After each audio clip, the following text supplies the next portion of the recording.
राधे राधे दोस्तों, आप सभी को ब्रत एंड पर्व में स्वागत करती हूँ। दोस्तों, पौष अमावस्या या बकुला अमावस्या के नाम से आप सभी ने थोड़ा सा मतलब कि समझ में नहीं आ रहा होगा जो बकुला अमावस्या क्या है। तो आइए मैं बता दूं, बकुला अमावस्या उड़ीसा में मनाए जाने वाले अमावस्या के दिन जिसे पौष मास के महीने में मनाया जाता है, और ये पौष अमावस्या के यानी बकुला अमावस्या के नाम से जाना जाता है, जो पौष महीने के अमावस्या के दिन मनाया जाता है। और यह मतलब कि ये जगन्नाथ जी को समर्पित रहता है, और ये खेती बाड़ी यानी फसल के मतलब कि लेकर के यह त्यौहार मनाया जाता है। और हमारे यहाँ कुछ अमावस्या के दिन और कुछ घरेलू टोटके भी होते हैं, जिससे हमारे घर में सुख शांति और समृद्धि बनी रहे। आइए जानते हैं इस सभी बातों के लिए, और एक इससे जुड़ी एक पौराणिक कथा भी है दोस्तों, जो मैं आप लोगों के लिए लेकर आई हूँ। तो सबसे पहले जानते हैं बकुला अमावस्या उड़ीसा क्षेत्र के कौन सा ऐसा त्योहार है जो जिसे बकुला अमावस्या नाम दिया गया है। बकुला अमावस्या उड़ीसा के पौष मास के अमावस्या पर मनाए जाने वाले एक कृषि आधारित त्योहार है, जो मुख्य रूप से आम के पेड़ को समर्पित है। इस दिन आम के फूलों के आने की खुशी मनाई जाती है, और अच्छी फसल के लिए भगवान जगन्नाथ को विशेष पीठा चढ़ाकर पूजा की जाती है, ताकि पेड़ ज़्यादा फल दे सके। पीठा दोस्तों, आप लोग क्या समझते हैं, जो मैं तो नहीं जानती, लेकिन बंगाल, बिहार, उड़ीसा के तरफ पीठा एक चावल का आटे का एक लोई लिया जाता है, उसमें गुड़ या नाना रकम के चीज भरे जाते हैं। बहुत बहुत सारे भरने के अपने अपने तरीके होते हैं दोस्तों। उसमें भरा जाता है और उसे गर्म पानी या दूध में पकाया जाता है, और वह पिठा फिर तैयार हो जाने के बाद भोग लगाया जाता है।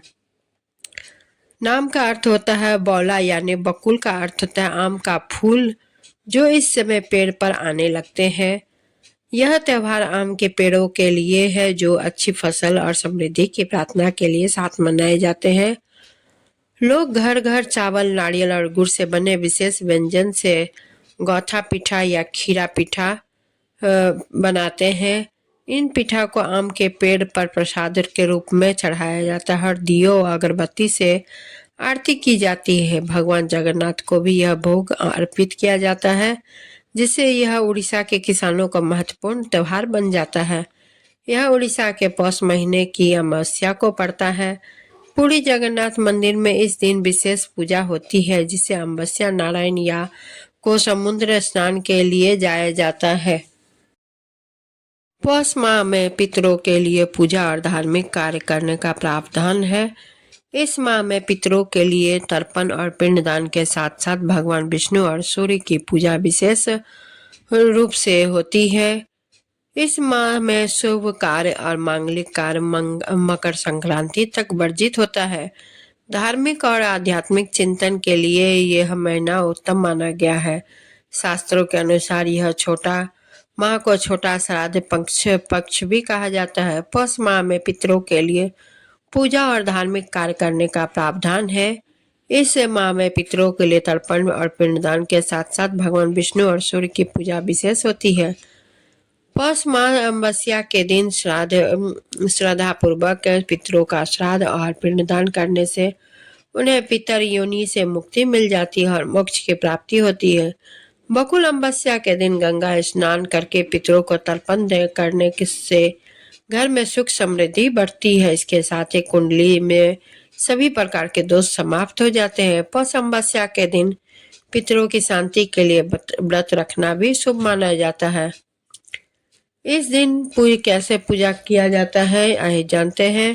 इस दिन यदि संभव हो तो सुबह गंगा नदी में स्नान करें और नहाने के पानी में गंगा जल मिलाए।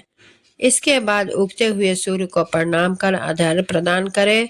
इस दिन पितरों के लिए विशेष तर्पण और श्राद्ध करना चाहिए। अमावस्या के दिन व्रत करने और शाम के समय पीपल के पेड़ के नीचे दीपक जलाने से घर में हमेशा पितृ आशीर्वाद की सुख समृद्धि बनी रहती है और आर्थिक उन्नति होती है। इस दिन गरीबों को खाद्य सामग्री, कंबल, तिल और आदि का दान करना चाहिए, जिसे बहुत लाभकारी माना गया है। इसकी एक पौराणिक कथा है दोस्तों। पौराणिक कथा यह है कि एक गरीब ब्राह्मण की एक सुंदर, गुणवान और संस्कारी बेटी थी, लेकिन उनकी शादी नहीं हो पाई। एक दिन उसके घर एक साधु आया और उनकी सेवा से प्रसन्न होकर आशीर्वाद दिया एवं उस कन्या को विवाह के लिए उपाय बताते हुए कहा कि यहाँ से कुछ ही दूरी पर एक परिवार रहता है। यदि वह हर रोज जाकर उसकी पत्नी की सेवा करे तो उसके विवाह में आ रही अड़चन दूर हो जाएगी। अगले दिन वो लड़की सुबह उठकर उसके घर जाती है, साफ सफाई करती, वापस अपने घर आ जाती। उस घर में रहने वाली महिला यह देखकर हैरान हो जाती कि घर की साफ सफाई कौन करता है, और उसके उठने से पहले वह चली जाती। कुछ दिनों के बाद उस स्त्री ने ब्राह्मण की पुत्री को ऐसा करते देख लिया और उसने पूछने लगी कि तुम कौन हो। तब कन्या ने साधु द्वारा बताई गई सारी बातें बता दी। उस स्त्री ने कन्या की सच्चाई और सेवा से खुश होकर उसे शीघ्र विवाह होने का आशीर्वाद दिया। लेकिन कुछ देर बाद स्त्री पर बकुला अमावस्या के दिन सफलता और जीवन में सुख शांति पाने के लिए आपको कौन से उपाय करना चाहिए, आइए ये सब जानते हैं। पहला उपाय, हर क्षेत्र में अपनी तरक्की सुनिश्चित करने के लिए आज पूर्णिमा के दिन, यानी जो पूर्णिमा बीती हुई पूर्णिमा, तुलसी की जड़ से थोड़ी सी मिट्टी लेकर उसमें आप पानी मिलाकर लेप बना ले और उस लेप को अपने शरीर पर लगा ले। लेप लगाने से के कुछ समय बाद पानी से स्नान कर ले। स्नान के बाद भगवान विष्णु के सामने हाथ जोड़कर प्रणाम करें। आपकी तरक्की के रास्ते में जल्द ही खुलेंगे। ऐसा करने से जीवन के हर क्षेत्र में तरक्की सुनिश्चित होगी। दूसरा, जीवन में शत्रुओं का भय मिटाने के लिए आज के दिन यानी अमावस्या के दिन भगवान विष्णु के 12 नाम लेते हुए उन्हें पीले फूल अर्पित करें। भगवान विष्णु के 12 नाम इस प्रकार हैं: अच्युत, अनंत, दामोदर, केशव, नारायण, श्रीधर, गोविंद, माधव, ऋषिकेश, त्रिविक्रम, पद्मनाभ और मधुसूदन। एक नाम ले और एक फूल भगवान विष्णु को अर्पित करें। चढ़ाए गए फूलों को शाम के समय भगवान के सामने से हटाकर किसी बहते पानी में प्रवाहित कर दे या पीपल के पेड़ के नीचे रख दे। ऐसा करने से शत्रु आपके आगे घुटने टेक देंगे और आपका उनका भय भी दूर हो जाएगा।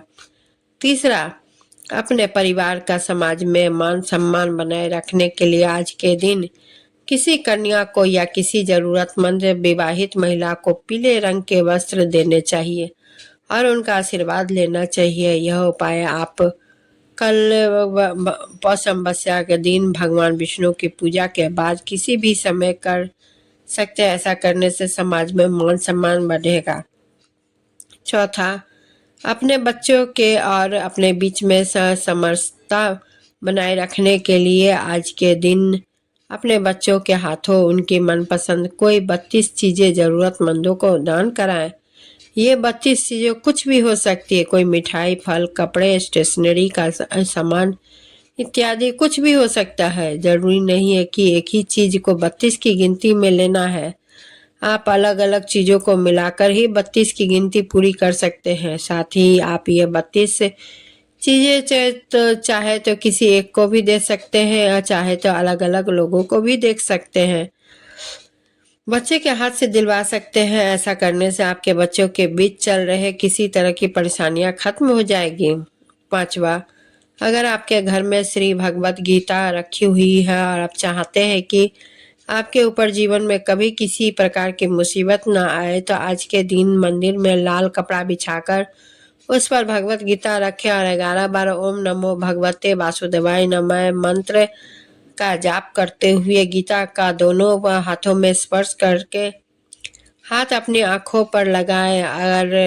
अगर आपके घर में श्रीमद् भगवत गीता उपलब्ध नहीं है तो एक कोरा कागज लेकर उस पर लाल का स्केच पेन से श्रीमद् भगवत गीता लिखा और उसके नीचे ओम नमो भगवते वासुदेवाय मंत्र लिखे। अब इस कागज को मंदिर में लाल रंग के कपड़े पर स्थापित करके 11 बार दोनों हाथों से उसे स्पर्श करके अपने हाथ अपनी आंखों पर लगाए।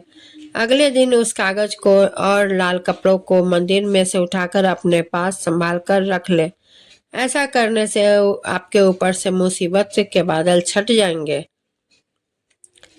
छठा, अच्छे स्वास्थ्य की कामना के लिए आज के दिन आटे को भूनकर उनमें शक्कर मिलाकर अपनी इच्छा अनुसार हवन करना चाहिए। हवन करने से पहले के ही आप अपने हवन का संकल्प कर लीजिए और उसी के अनुसार हवन कीजिए। हवन के बाद छोटी कन्याओं को भोजन भी कराना चाहिए।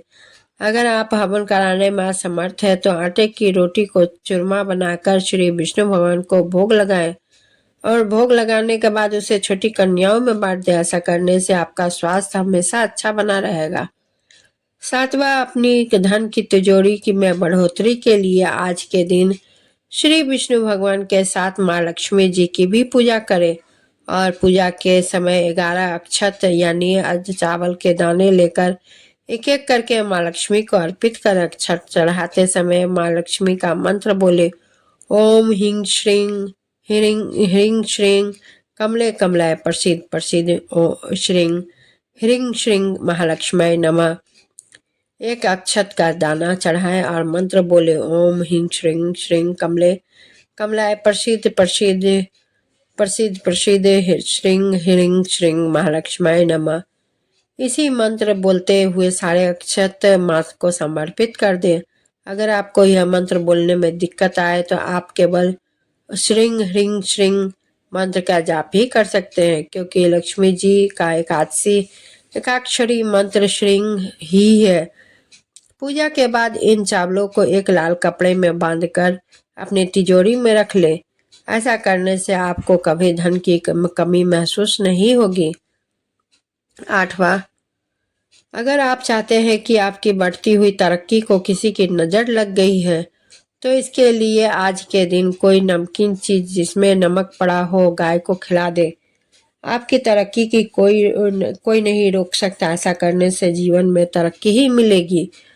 अपने जीवन की खुशियों को विस्तार करने के लिए कच्चा नारियल ले और उस पर स्वास्तिक बनाकर विष्णु भगवान को अर्पित कर दे। नारियल चढ़ाने के तुरंत बाद ही उसे फोड़ कर परिवार के सब सदस्यों में बांट दे।